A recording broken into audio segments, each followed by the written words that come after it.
அமெரிக்காவின் 47வது அதிபராக Donald Trump இன்று பதவியேற்றுள்ளார். அமெரிக்க அதிபர் தேர்தலில் வெற்றி பெற்ற குடியரசுக் கட்சி வேட்பாளர் டொனால்ட் ட்ரம்ப் 47வது அதிபராக வாஷிங்டனில் இன்று பதவியேற்றுள்ளார்.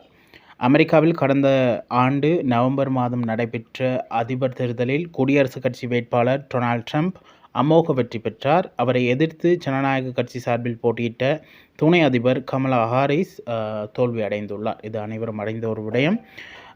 இதேவேளை புதிதாக தேர்வு செய்யப்பட்ட அதிபர் அனைவருமே 20ஆம் தேதி தான் பதவியேற்பது ஒரு வழக்கம் அமெரிக்காவை பொறுத்தளவில். எனவே டொனால்ட் ட்ரம்ப்பும் இன்றைய தினமான 20ஆம் தேதி பதவியேற்றுள்ளார். வாஷிங்டனில் உள்ள நாடாளுமன்ற கட்டிடமான கேபிட்டல் அரங்கில்தான் இந்த பதவியேற்பு விழா மிகவும் கோலாகலமாக இடம்பெற்றது. குறிப்பாக 3 நாட்களுக்கு முன்பிலிருந்து இந்த விழா ஆரம்பமாகி உள்ளதாக அந்நாட்டு தகவல்கள் தெரிவிக்கின்றன. எனவே இந்த விடயம் தொடர்பான உங்களினுடைய கருத்துக்களை கமெண்ட் பாக்ஸில் போடுங்க. மறக்காமல் சிலோன் தமிழச்சி யூடியூப் சேனலை லைக் பண்ணுங்கள், கமெண்ட் பண்ணுங்கள், ஷேர் பண்ணுங்கள், சப்ஸ்கிரைப் பண்ணுங்கள்.